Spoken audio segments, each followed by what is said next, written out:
Welcome to our channel. I'm Eller, the Disciple. And I'm Tally, the Dissenter.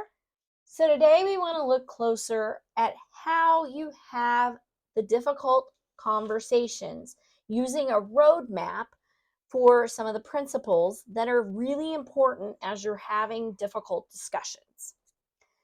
I am going to be leveraging Brene Brown's BRAVING tool along with some information from a building trust training that I attended. The BRAVING tool is an acronym for conversation guide for walking through a conversation from a place of curiosity to learning to trust.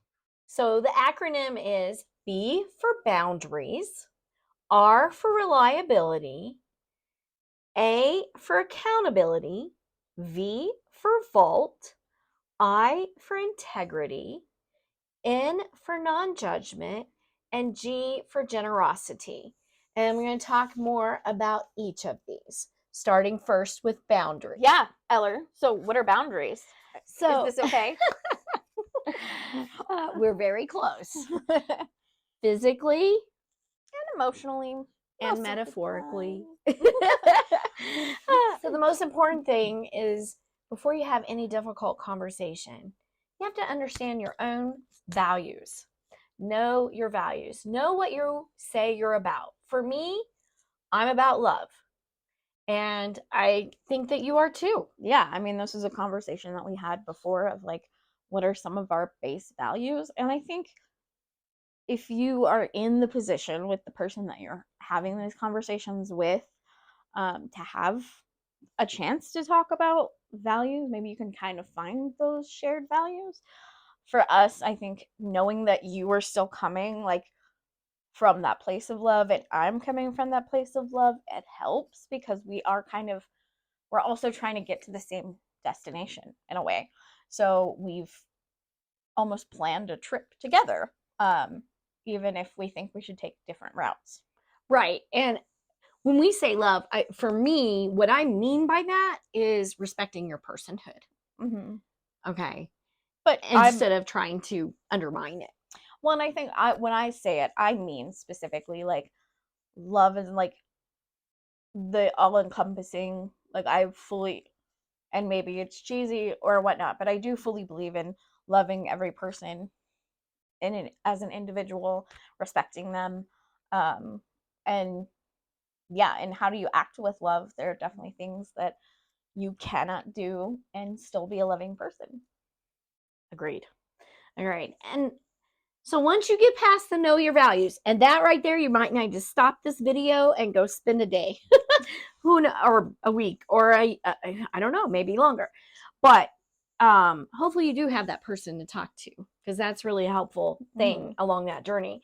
But then secondly is when it comes to boundaries, if you are then, I know my values, I'm ready to have the difficult conversation, is know when to stop or put a pause on the conversation or take a rest. So with this, of what you were saying, I feel that one of the things that is also good with this knowing when to take a pause is practicing these skills in a time that you're not anxious, it's harder to access the part of your brain that knows it's time to like take a break.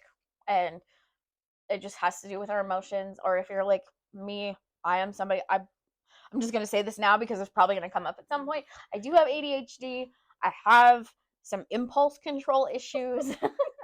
So we both do. That's what this timeout is for. Sometimes it's like literally just having some little physical thing like that. And I think that helps. And I mean, I have heard it said from multiple different sources that one of the ways that you do this is like, if you need that break, one, yes, practice when you're not in a heightened state of emotion, but also make sure you try to give it more of a time frame of like, hey, I think I need to go calm down right now. Can we come back in 30 minutes and talk about this? Try to give a time frame if possible, because that's going to help the other person from like feeling anxious that it's not, whatever the discussion is, isn't going to be taken care of. Or if you're like me, you'll just like forget what happened and why you were mad. Well, and then the other thing is just respecting that other person if they say they need a break, and doing that. So let's go on to reliability.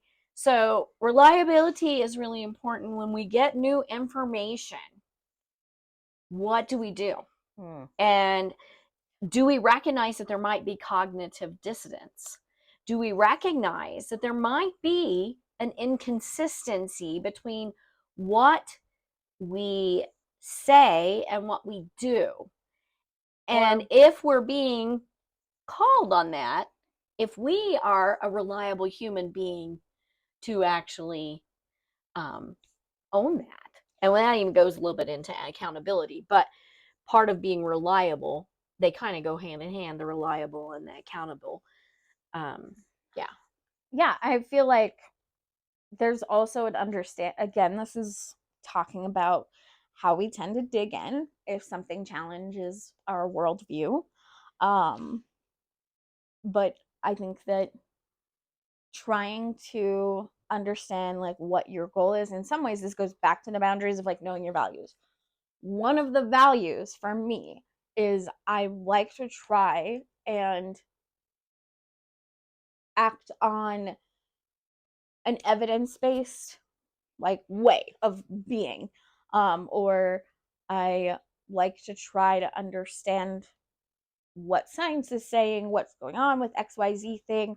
So I might have a preconception about something, and I am like trying to make sure that I'm going from this place that I might be wrong, and don't want to get on too much of a tangent, but there is going to be, I think we'll get to this at different times. One of the things that you'll notice that we talk about a little bit is kind of the good white person, of like the person who thinks they're not racist, because they don't hate people of other races, but not realizing that we should be starting from what if I'm one of the bad ones instead of what if I'm one of the good ones, because that makes space for us to learn and to understand that we don't have it all figured out. And I want to tell a story about this from our journey.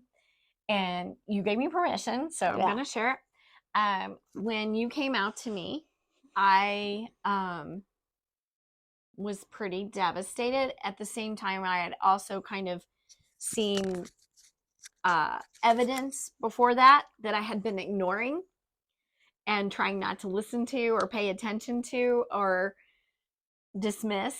And I definitely was not ready to have the conversation. But I also wasn't ready to not have you in my life either. And so it was really important to figure out, okay, well, I have this new information and I still value you and your personhood and who you are. And I still want you to be part of my life.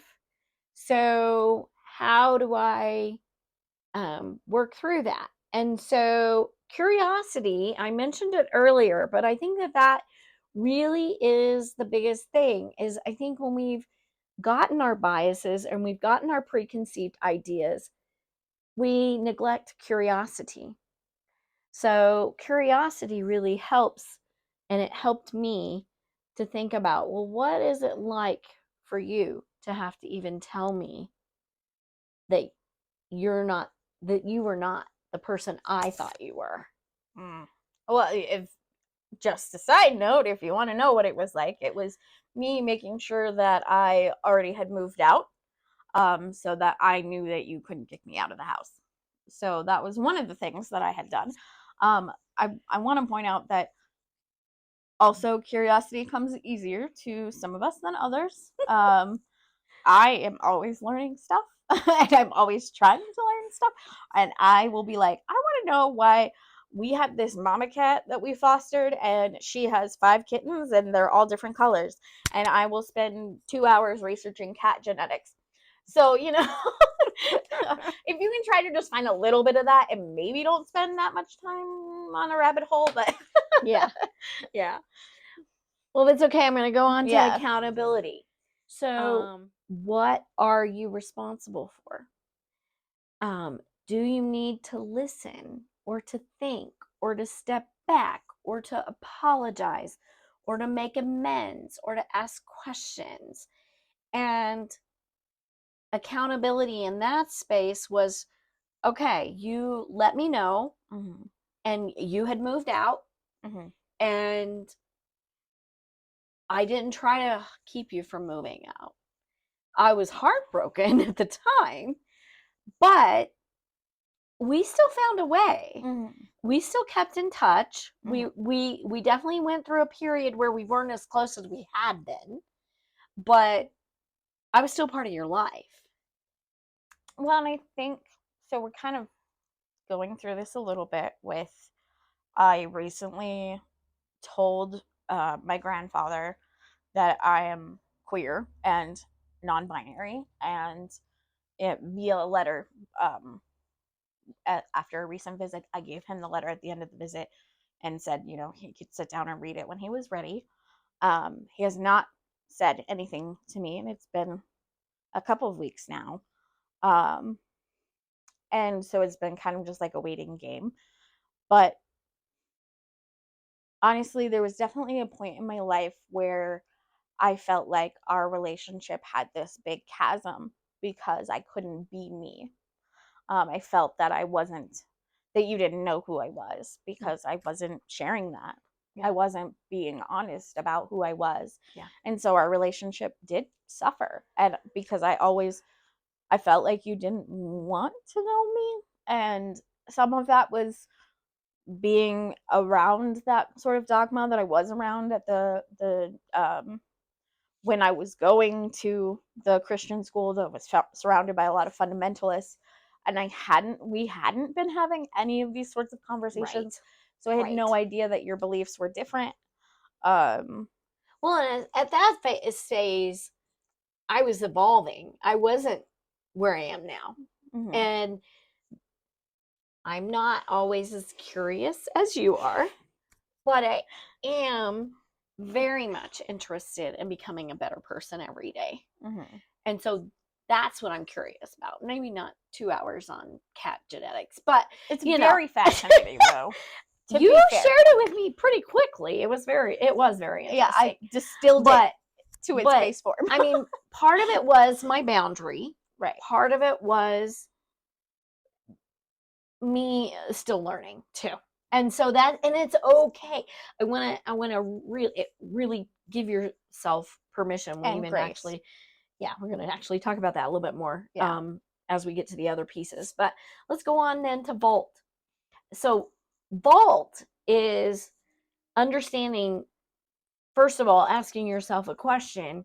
Have you been entrusted with another's vulnerability?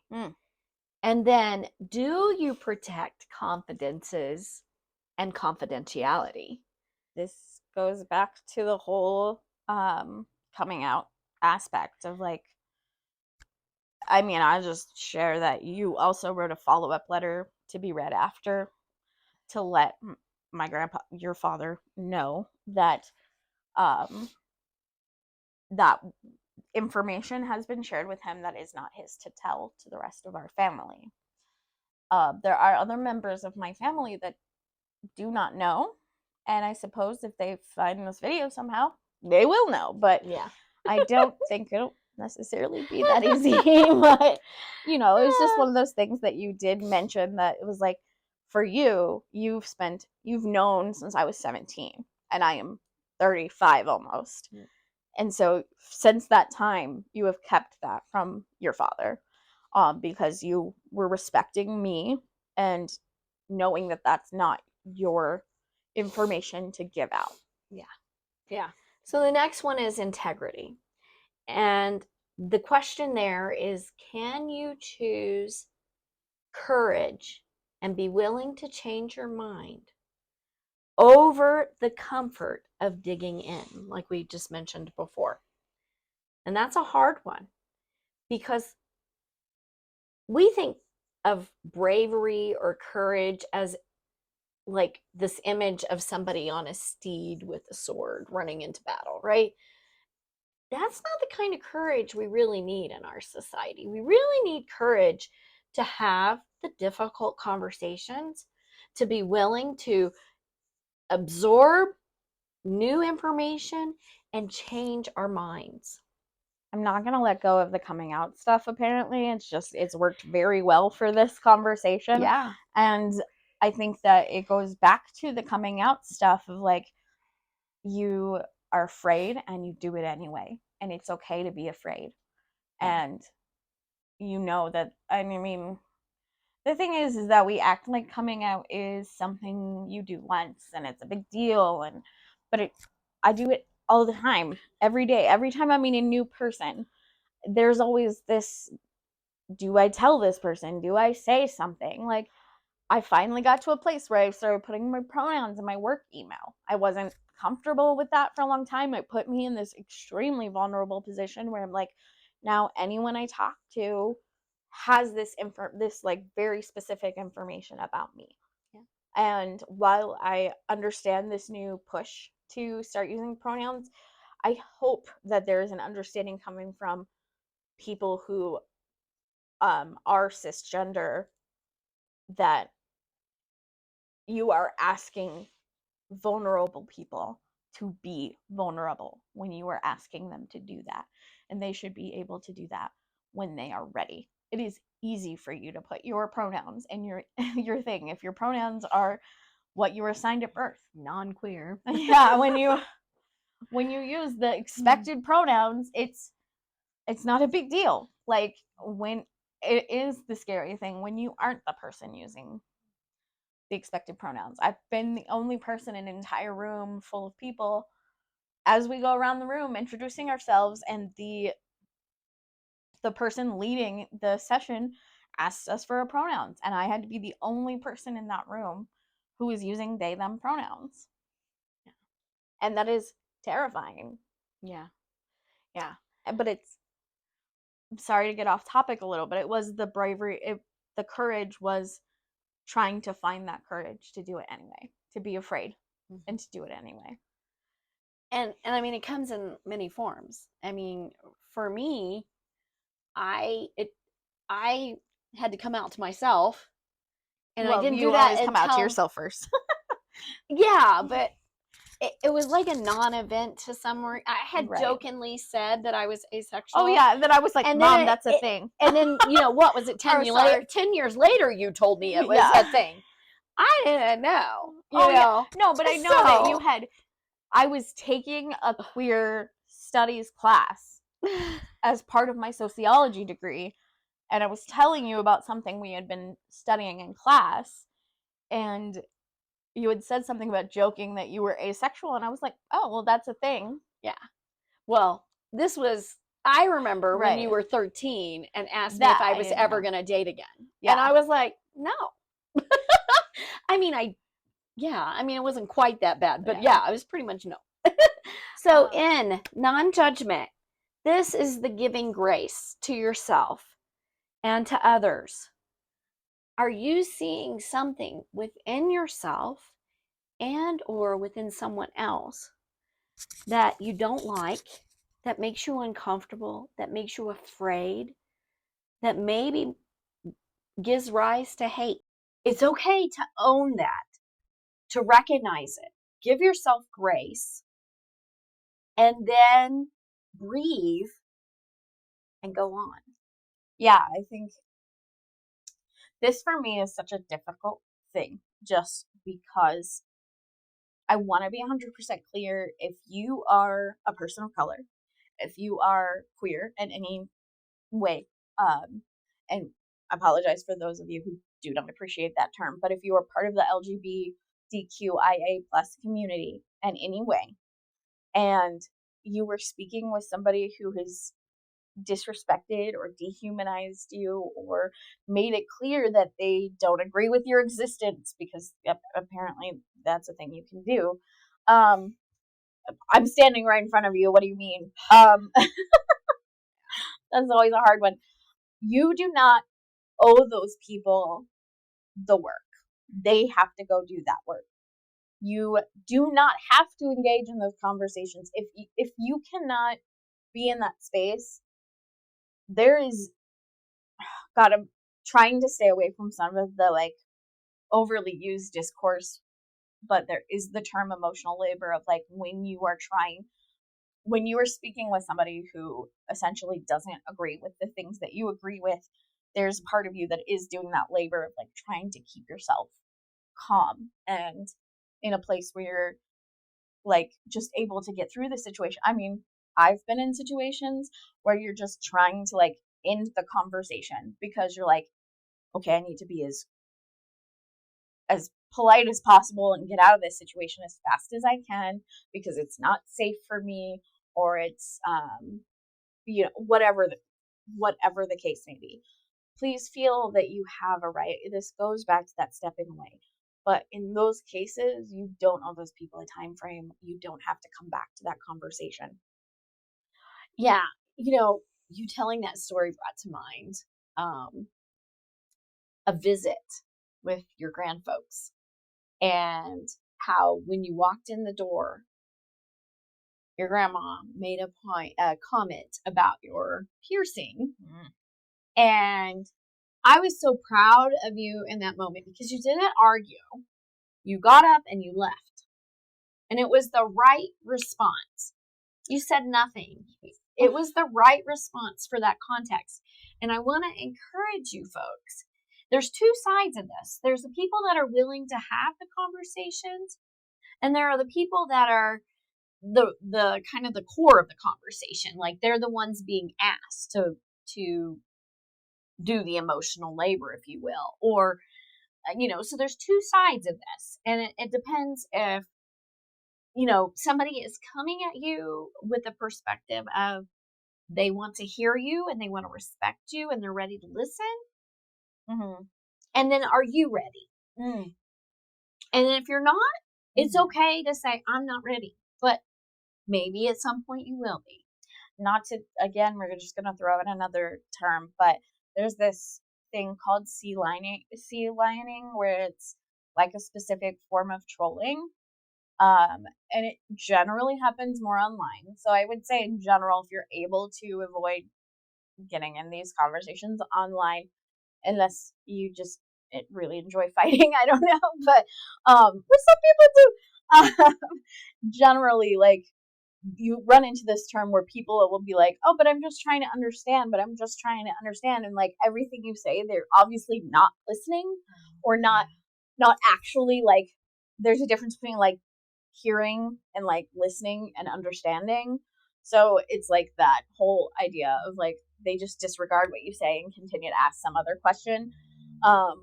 Again, if this happens in real life, I feel like we need to make sure we're giving ourselves non-judgment, ourselves the grace to be like, I do not have to educate this person. I do not have to do this. I can say to them, I'm glad that you really like seem like you care about this. Here are some resources that I can offer you. And there are people who are published authors, podcasters, YouTubers who are doing that work, explaining whatever situation it is that you guys are talking about. You do not have to do it if you are not in a place to do it. Well, the last one's generosity, and I think that's really perfect one to end with, because there are two sides. And one side is, can you accept a difference in viewpoint? What is your motivation for coming into the conversation in the first place? Mm-hmm. And then secondly, do you have to establish a right perspective? Because that's really binary thinking in the first place. And we don't do I think that. we do spectrum thinking. We are spectrum people. The world is a spectrum. There's not one kind of bird. There's not one kind of red rose, as we talked about in our other episode. And one cat can have a bunch of different colored kittens. There you go. There you go. So if you are someone that's being asked about your different perspective, or if you're someone who's asking about a different perspective, this braving acronym and these things that we've discussed today will help you to have those difficult conversations, but always make sure that you're ready before you do it. Well, and I like that you talked about if you're somebody who's asking to try and see from a different perspective. I do think it's super important that we acknowledge that there are a lot of people who have been doing a lot of work in these different areas, right? So I would be curious if you want to comment, and let us know what areas you need resources for. I I think we can get you some resources. Maybe you can take a little bit of time to do some of that work yourself before you're trying to engage with someone from a different perspective than you. So, yeah, I think there's a chance to go if you're wanting to learn about anti-fat bias, there's so many resources. You got Roxane Gay, you've got Aubrey Gordon and the Maintenance Phase podcast. There's so many things out there. That's just one example, but something like that. If you have something that you want to have a conversation about, maybe you should take some time and space that you're not taking from that person that you want to learn from, and instead using other resources that already exist. Yeah. Well, I hope that this will be helpful to you as you go into the days ahead. And as always, I hope that each day you might learn a new word or a new way to make the world a better place. Thank you. Bye. Bye.